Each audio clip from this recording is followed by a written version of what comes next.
Hello viewers, welcome to our channel. ఈరోజు నేను ఈ వీడియోలో పన్నీర్ బిర్యానీ ఎలా చేయాలో చూపిస్తున్నాను.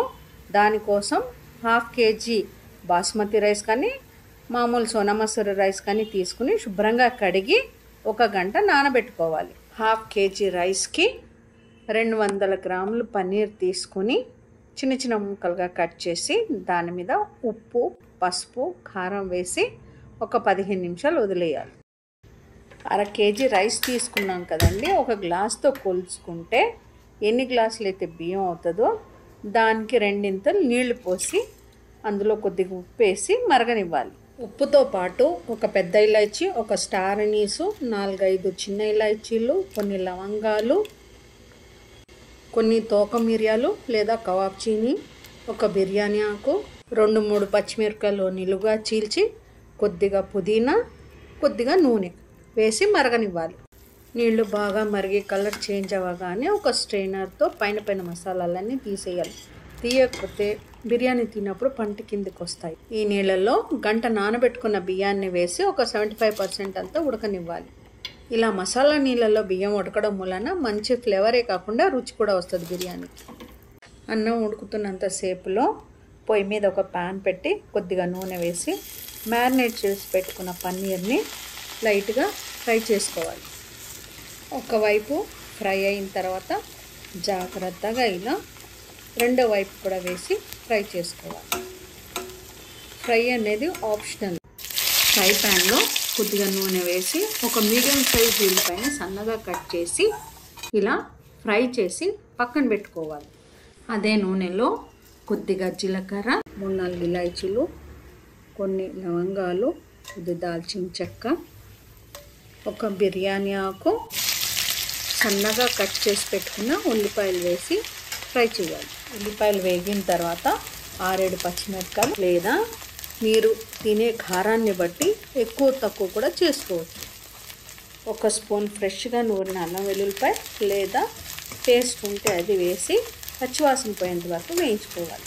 ఇందులో కొద్దిగా పుదీనా, ధనియాలు, జీలకర్ర కలిపిన పౌడర్ కూడా వేసి వేగనివ్వాలి. అన్నీ బాగా వేగిన తర్వాత కొద్దిగా కారం, కొద్దిగా పసుపు వేసి ఇది కూడా పచ్చివాసన పోయేంత వరకు వేయించుకోవాలి. తర్వాత టమాటా ప్యూరీ వేయాలి. ఇంట్లో పవర్ లేదు, అందుకే టమాటాలను చిన్న చిన్న ముక్కలుగా కోసి వేస్తున్నాను. టమాటా ముక్కలు కనుక వేస్తే అవి బాగా ఉడికేంత వరకు వేయించుకోవాలి. ఇందులో తగినంత ఉప్పు వేసుకోవాలి. ఆల్రెడీ అన్నంలో ఉప్పు వేసుకున్నాం కాబట్టి ఇందులో చూసి వేసుకోవాలి. టమాటాలు మెత్తగా ఉడికిన తర్వాత 1 కప్పు పెరుగు వేసి ఇమీడియట్గా కలుపుకోవాలి. కలపకపోతే కనుక పెరుగు విరిగిపోతుంది. బాగా కలుపుకున్నాక ఒక 5 నిమిషాలు నూనె తేలేంత వరకు ఉడకనివ్వాలి. చూడండి, నూనె తేలుతుంది అంటే మసాలా అంతా బాగా ఉడికినట్టు. ఇలా నూనె తేలిన దాంట్లో సన్నగా కట్ చేసి పెట్టుకున్న కొత్తిమీర వేసుకోవాలి. అన్నీ బాగా ఉడికినవి ఇందులో ఫ్రై చేసుకున్న పన్నీర్ ముక్కలను వేసి కలపాలి. ఇంట్లో పవర్ పోవడం వలన నేను సరిగ్గా చూసుకోలేదు, పన్నీరు కొద్దిగా మాడింది. పన్నీరు ఈ మసాలాలో ఉడకడం వలన ముక్కకి ఉప్పు, పులుపు, కారం పట్టి తినడానికి చాలా రుచిగా ఉంటాయి. ఈలోగా 70-80% వండుకున్న అన్నాన్ని ఇలా జల్లెట్లోకి వడబోసుకోవాలి. అన్నం మనం పట్టుకుని చూస్తే ఇలా పలుకు పలుకులాగా ఉండాలి. మీకు కనుక అన్నం మెత్తగా అయిపోయింది అని అనిపిస్తే వెంటనే 3-4 గ్లాసు చల్లనీళ్ళు పోసేయండి. అలా పోయడం వలన అన్నం ఎంత ఉడికిందో అంతే ఉంటుంది. ఆ చల్లనీళ్ళు పోయకపోతే కనుక ఈ వేడికి ఇంకొంచెం ఎక్కువ ఉడికిపోయి ఇంకా మెత్తగా అవుతుంది. ఉడుకుతున్న పన్నీర్ని జాగ్రత్తగా ఇలా కింద నుంచి కలుపుకోవాలి, లేకపోతే పన్నీర్ విరిగిపోతాయి. 5 నిమిషాల తర్వాత వండుకున్న అన్నాన్ని ఈ పన్నీర్పై ఒక లేయర్ లాగా వేసుకోవాలి. ఈ అన్నంపై ఫ్రై చేసి పెట్టుకున్న ఉల్లిపాయలు, తరిగి పెట్టుకున్న కొత్తిమీర, కొద్దిగా పుదీనా, కుంకుమ పువ్వు నానేసిన పాలు. మీ దగ్గర కుంకుమ పువ్వు లేకపోతే కనుక కొద్దిగా పాలల్లో కానీ నెయ్యిలో కానీ పసుపు కలిపి కూడా వేస్తే కలర్ వస్తుంది.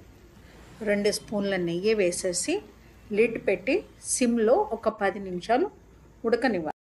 రుచికరమైన వంట రాని వాళ్ళు కూడా ఈజీగా చేయగలిగే పన్నీర్ బిర్యానీ రెడీ అండి. దీని కాంబినేషన్ టమాటా మసాలా కర్రీ కానీ, వంకాయ మసాలా కానీ, లేదా పెరుగు చట్నీ. టమాటా మసాలా కర్రీ ఐకార్డ్లో పెడతాను, చూడండి.